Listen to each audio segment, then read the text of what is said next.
Igbo people can hear more. As in one of the for she not says more. Back at your for good on if to live there. I want the answer in my condemn mother water.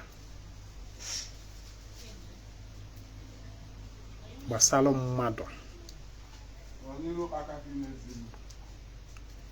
Yabi here kele ka bolom mother.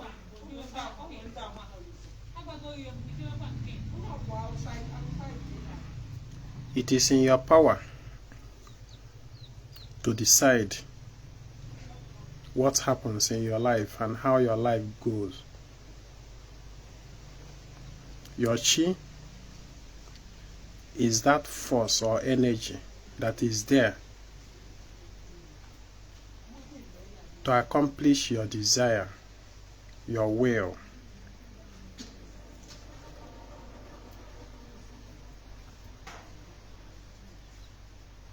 As a human being, do not think there is any force or energy or more or spirit outside of yourself that determines your fortune. It is you that determines your fortune. Your chi, which is the unseen part of you, is the energy, that energy that fuels your desire, your will, and make it to manifest.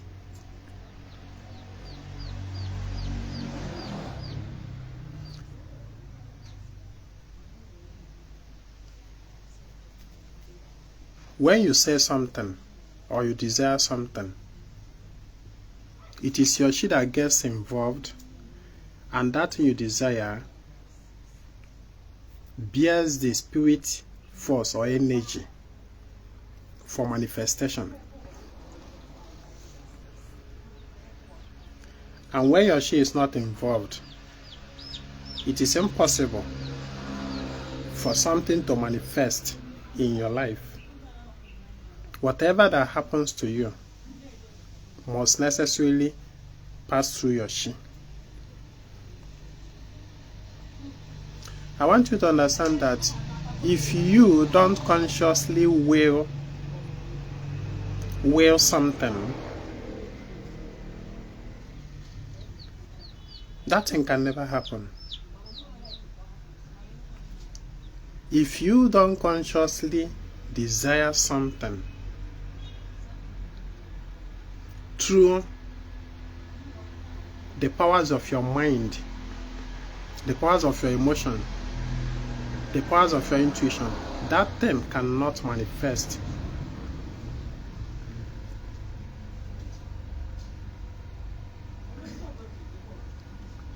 It is good to perform sacrifices and observe rituals to more. But even as you do those things, make sure that you empower them, you enforce them with your will, deliberate willing. What I call deliberate willing. Deliberate willing.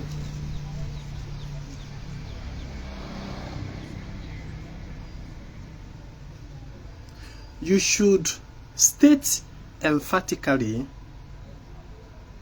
at the beginning of each day in your life. You should declare emphatically how you want that day to go for you. Don't just assume no one not there that should do things for you, whether you will it or not. I want you to understand it. Don't always assume na one gasi there. Initially go to Faja, and therefore follow Lord of Gaba.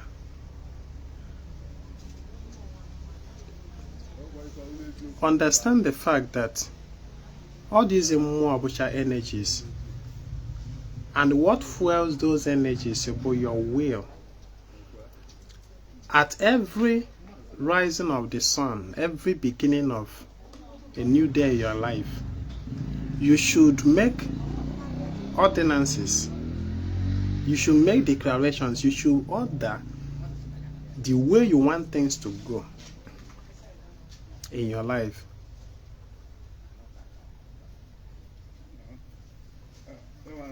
If your enemy, for example, is coming to do away with you or harm you, you see the enemy coming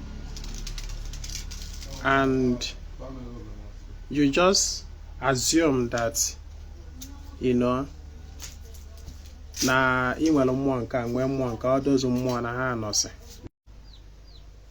Ọkwa eziokwu, but I'm telling you the need to keep reinforcing your will. Your chi and those more are looking up to you to issue command in order for them to obey. They are reactive beings, including your chi. You are the active being. Your spirit being, the seed, Apollo, Mando, which now get clothed in chi. From being clothed in chi, now being clothed with the mind and then with the physical body. That spirit seed, which bears that will power, that free will. A human being, there are layers in your existence. There are layers existing together and at the same time in you. You have the spirit seed, which germinated from the pure spirit.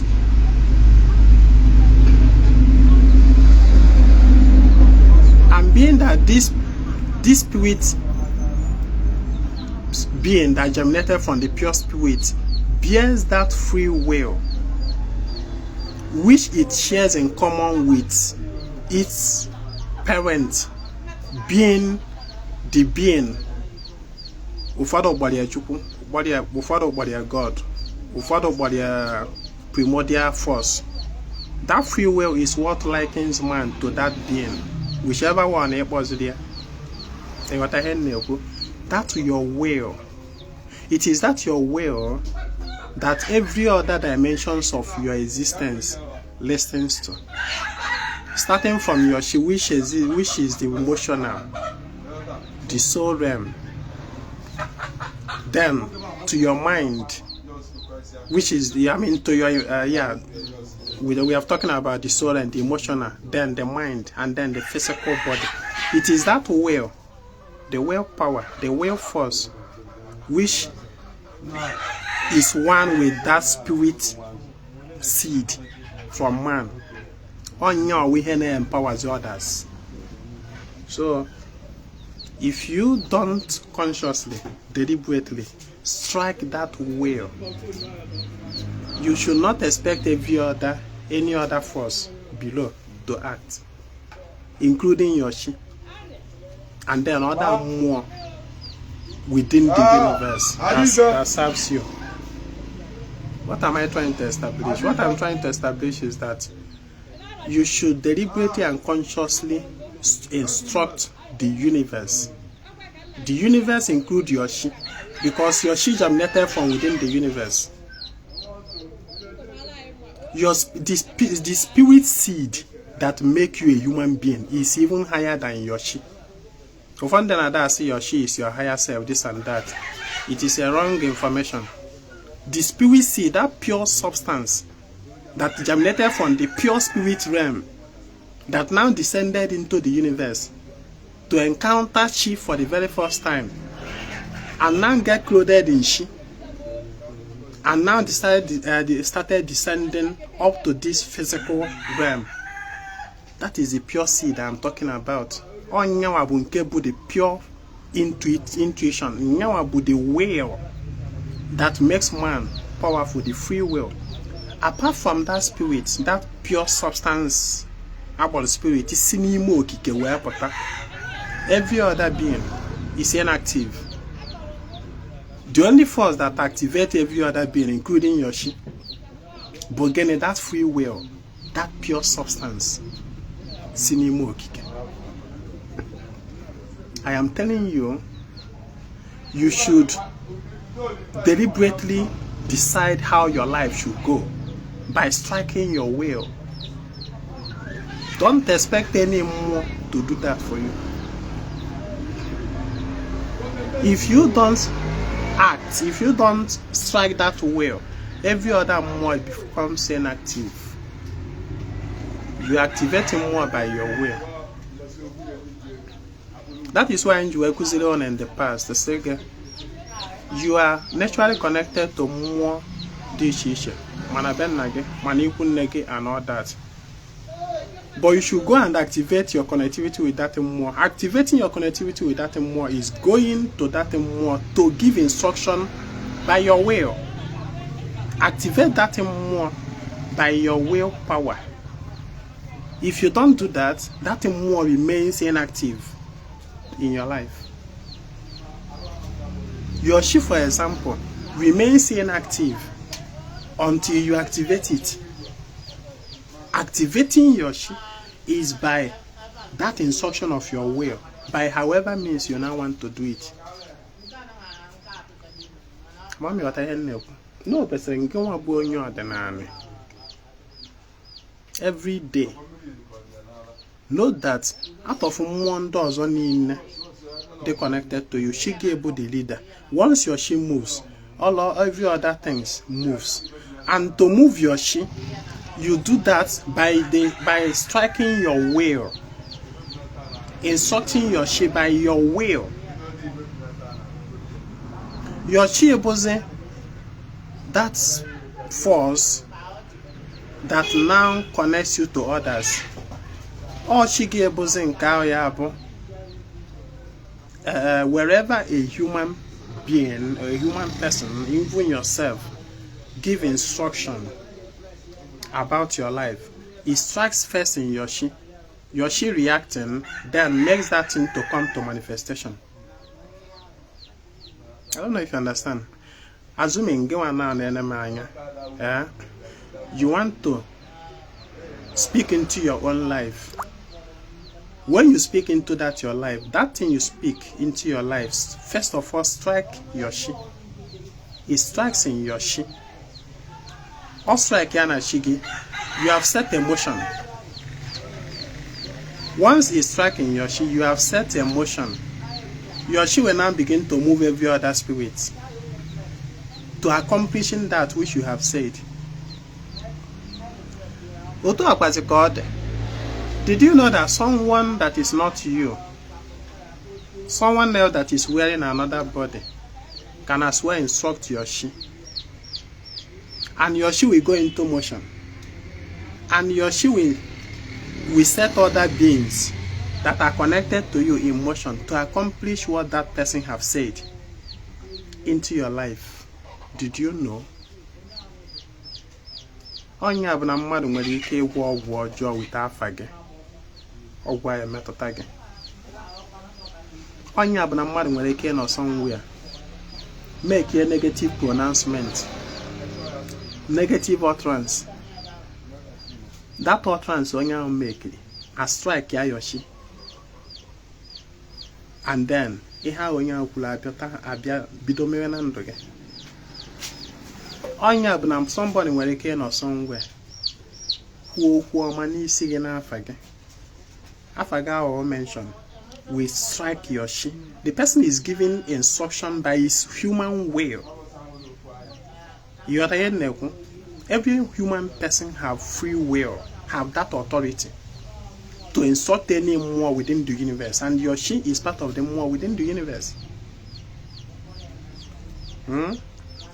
So that person can actually speak into your chi with your name or something else that is connected to you, and it will set your chi in motion, and your chi will in turn set other beings that are connected to you in motion, and they will begin to act in accordance with that person's will. Now, and emotion, vibrations. Yes, because it's not only by words that more is being instructed. Emotion. Did you know that somebody feeling anger towards you can actually instruct your chi to act in the anger direction, in the negative direction towards you? Someone's emotion can trigger negative force and reaction in your life. The importance. Somebody may be angry with you, and that anger of that person, being that that anger, having that negative vibration, it will be striking in your chi, and you may be having negative experiences because of that, because by that person's emotion, feelings, the person is striking a chord. At the rising of every day, at the beginning of every day, give instruction deliberately, willingly. Speak to your chi. Give your chi the codes to work with for you on that day. Give your chi the codes, instructions. Impute into your chi the code of instruction with which to work for you on that day. Part of the thing that I do is that at the beginning of each day, I speak to my chi. That day and how my life should go on that day. And there's something that I done to meet. Agbam shim sia chetakwa no onye ilo ama mbushim n'izuzu onye ilo epesali ile n'isim, whether ozuru by echiche, ozuru by emotion, feeling, ozuru by words of mouth declaration, ozuru by however means, that na no izuzu ahụ epesali ile n'isim maka na onye ilo abloshim. Obi ihe nkwuru ya eme maka na mkpe chima ekpego, njọ chima ajọ, osolomo sokwaziri chim. Ewe mgbashim na ebe ọbụla na-agba izu, a na-agba na mmụọ, a na-agba na mmadụ, however esi agba dị izu, as far as all na izu ahụ bụ for my good, my chi ga-anọ there to answer present. That is izu a na-agba n'afam that will trigger my chi.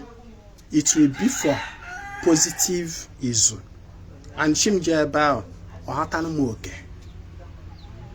Mana a na-agba izu nke ọjọọ, I will deliberately mention what I mean by ọjọọ, because some are good and the ọjọọ. You are I will deliberately mention the things that I know are not of my own good. Agbam chim never on an agbakwa izu dị otu a.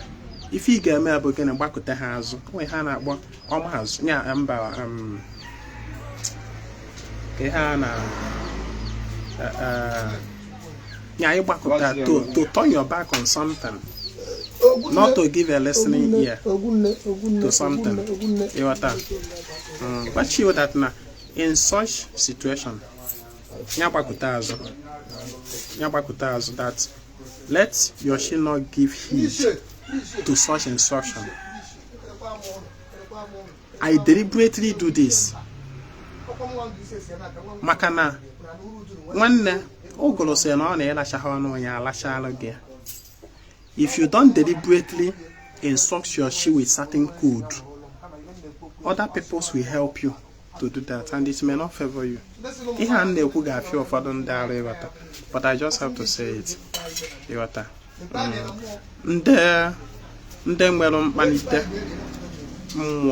To understand, we understand what I'm saying.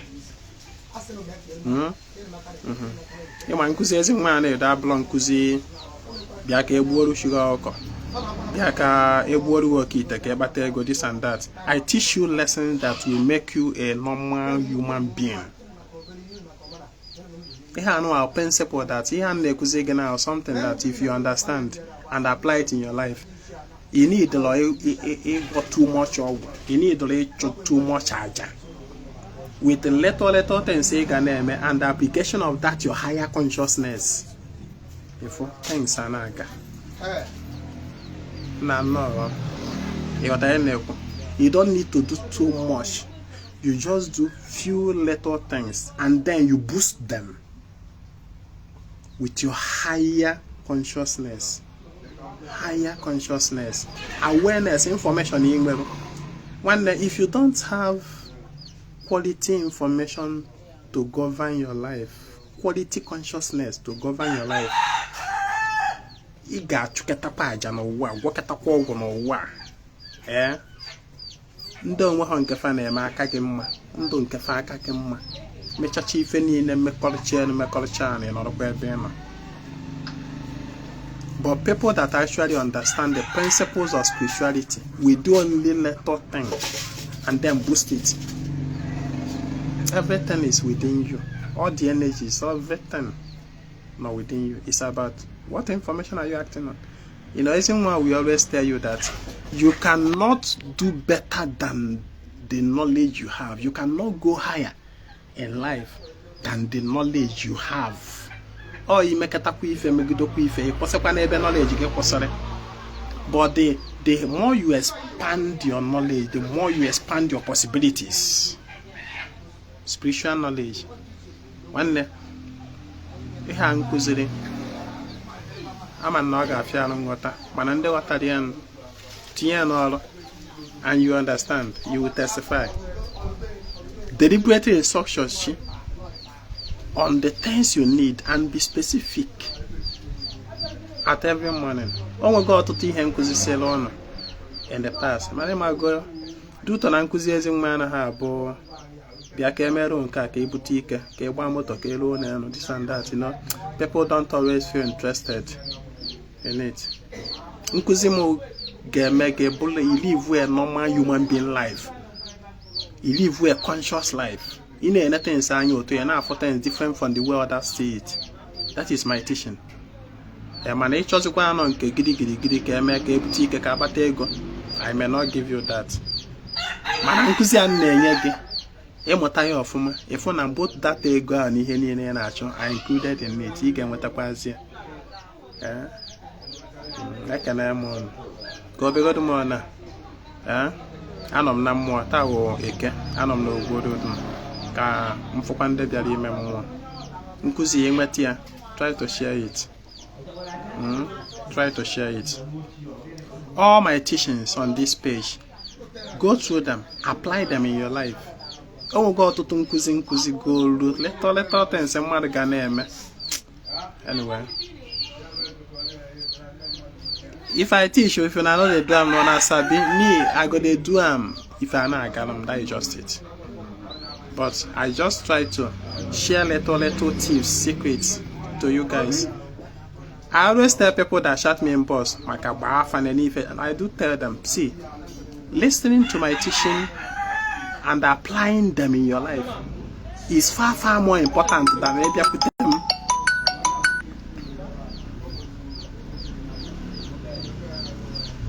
So I do when they are being hard.